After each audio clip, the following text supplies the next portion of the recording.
नमस्कार बच्चों, class 10th physics continue करते हैं।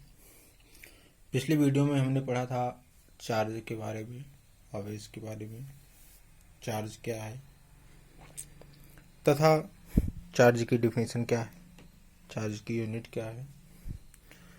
और हमने ये भी पढ़ा था कि चार्ज किसी मटेरियल की इंट्रिंसिक प्रॉपर्टी है, मैटर की फंडामेंटल प्रॉपर्टी है। और आपने ये भी पढ़ा था कि चार्ज कंजर्वेटिव क्वांटिटी है। यहाँ पे अब हम चार्ज से जनरली कंसीडर इलेक्ट्रॉन का करेंगे, यानी जब हम चार्ज की बात करेंगे जनरली तो इलेक्ट्रॉन की बात करेंगे। इलेक्ट्रॉन पर चार्ज -1.6 इंटू 10⁻⁻19 कूलाम होता है। यह एक इलेक्ट्रॉन का फंडामेंटल चार्ज है। दूसरा हमने क्वांटाइजेशन पढ़ा था, जिसमें कि जो इलेक्ट्रॉन पर चार्ज है वो इंटीग्रल मल्टीपल में एग्जिस्ट करता है, यानी 1e 2e 3e 4e 6e इस तरीके से। 2/3 इलेक्ट्रॉन पर चार्ज पॉसिबल नहीं है, 3/2 इलेक्ट्रॉन पॉसिबल नहीं है, यानी इंटीग्रल मल्टीपल में आपके चार्ज पॉसिबल है। तो यहाँ पे एक कंडक्टर है हमारे पास, और इस कंडक्टर में इलेक्ट्रॉन लेफ्ट से राइट मूव कर रहा है। तो जो हमें इलेक्ट्रिक करंट मिलती है वो चार्ज फ्लो के अपोजिट डायरेक्शन में मिलती है, जिसको हमने कैपिटल आई से यहाँ पे डिनोट किया है। कैपिटल आई से डिनोट करिए या स्मॉल आई से डिनोट करिए। तो हमारे पास इलेक्ट्रिक करंट क्या मिला है, स्मॉल आई या कैपिटल आई। दूसरा इक्वेशन हम जानते हैं Q बराबर IT, charge is equal to current into time. तो यहाँ से हमने IT बराबर Q या I बराबर Q/T। I क्या है आपका इलेक्ट्रिक करंट, यानी current is equal to charge by time. Current यानी विद्युत धारा इज इक्वल टू आवेश डिवाइडेड बाई समय। यानी अगर हम टाइम को 1 सेकंड ले लें तो charge flow in unit time is known as current. Unit means 1, charge flow in unit time is known as current. या आप ऐसा भी कह सकते हैं rate flow of charge. Rate की हम बात कर रहे हैं तो टाइम इंक्लूड है। Rate flow of charge is known as electric current. यहाँ पे हमने डिफिनेशन लिखा है charge flow in unit time is known as current. तो इस इलेक्ट्रिक करंट की जो यूनिट है वो है एम्पियर। इलेक्ट्रिक करंट की यूनिट क्या है, एम्पियर। और कैपिटल ए से हम डिनोट करते हैं, डिनोटेड बाय कैपिटल ए। इस इलेक्ट्रिक करंट को मेजर करने के लिए एक डिवाइस भी चाहिए। तो डिवाइस हमारा क्या है, एमीटर। वो डिवाइस क्या है, एमीटर, जिसको कि हम कैपिटल ए से रिप्रेजेंट करते हैं। सर्कल में कैपिटल ए आप लिख देंगे। तो ये डिवाइस का एक सिंबल है। इस आपका टर्मिनल है पॉजिटिव, दूसरा टर्मिनल है नेगेटिव। इस एमीटर को सर्किट में हमेशा सीरीज में ही लगाते हैं। सीरीज में इसलिए लगाते हैं कि ये एमीटर सर्किट की टोटल करंट को मेजर करता है। सर्किट की टोटल करंट को मेजर करता है। कोई सर्किट है तो उसमें हम सीरीज में एमीटर को लगाते इसलिए हैं तो सर्किट की टोटल करंट को मेजर करता है। दूसरा यहाँ पे आपका टॉपिक है potential. Potential means electric potential. Electric potential को हम V से डिनोट करते हैं। Electric potential energy is the energy that is needed to move a charge against an electric field. यानी इलेक्ट्रिक फील्ड के अगेंस्ट अगर कोई चार्ज मूव कर रहा है और मूव करने में जितना वर्क उसको करना पड़ रहा है उसी का रेशियो आपका पोटेंशियल है। यानी V is equal to W/Q। Electric potential is equal to work by charge. और इसकी यूनिट अगर आप देखेंगे तो वर्क की जूल होती है और चार्ज का कूलाम होता है। और इसी जूल पर कूलाम को हम वोल्ट कहते हैं। जूल पर कूलाम वोल्ट के नाम से भी जाना जाता है। तो 1 volt is equal to 1 joule by 1 coulomb.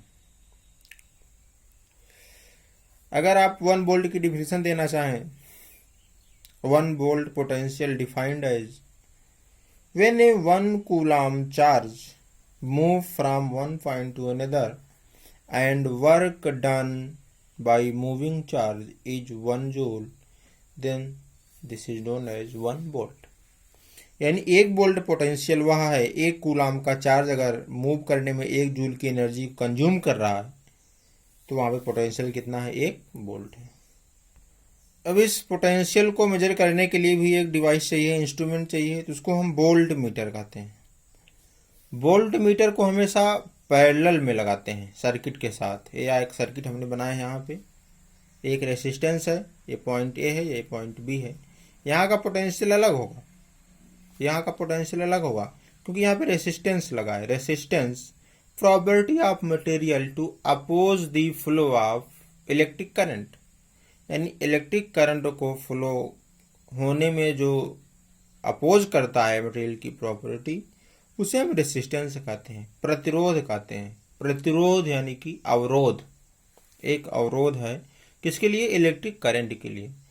Electric current को बहने से रोकता है, अगर इसकी वैल्यू काफ़ी ज़्यादा है तो फिर ये पूरी तरीके से ब्लॉक कर देता है। यानी electric current totally depend on resistance of a material, यानी मटेरियल की रेसिस्टेंस पर डिपेंड कर गया। रेसिस्टेंस प्रतिरोध किसी पदार्थ का गुण है, यानी मटेरियल की प्रॉपर्टी है। अलग अलग मटेरियल के लिए अलग अलग रेसिस्टेंस होगा। फिर यहाँ ओम्स लॉ है। ओम्स, जॉर्ज साइमन ओम जिनका पूरा नाम है, उन्होंने एक लॉ दिया। Ohm's law states that the current through a conductor between 2 points is directly proportional to the voltage across to the point, यानी potential is directly proportional to current. Potential आप बढ़ाएंगे तो आपको इलेक्ट्रिक करंट भी बढ़ेगी। अगर electric current बढ़ रही है तो उन दोनों बीच के पॉइंट के पोटेंशियल भी इंक्रीज करेगा। डायरेक्टली प्रोपोर्शनल, अगर आई इंक्रीज कर रहा है तो वी भी इंक्रीज करेगा, और आई अगर डिक्रीज करेगा तो वी भी इंक्रीज करेगा। Directly proportional. अब इस प्रोपोर्शनलिटी साइन को हटाने के लिए एक कांस्टेंट की जरूरत पड़ेगी, तो कांस्टेंट आपका है कैपिटल आर, इसी को हम रेसिस्टेंस कहते हैं। तो V is directly proportional to I, ये भी ओम्स लॉ है। और अगर कांस्टेंट के टर्म में आप कहना चाहें तो V बराबर IR, ये आपका ओम्स लॉ है। यानी potential is equal to current into resistance.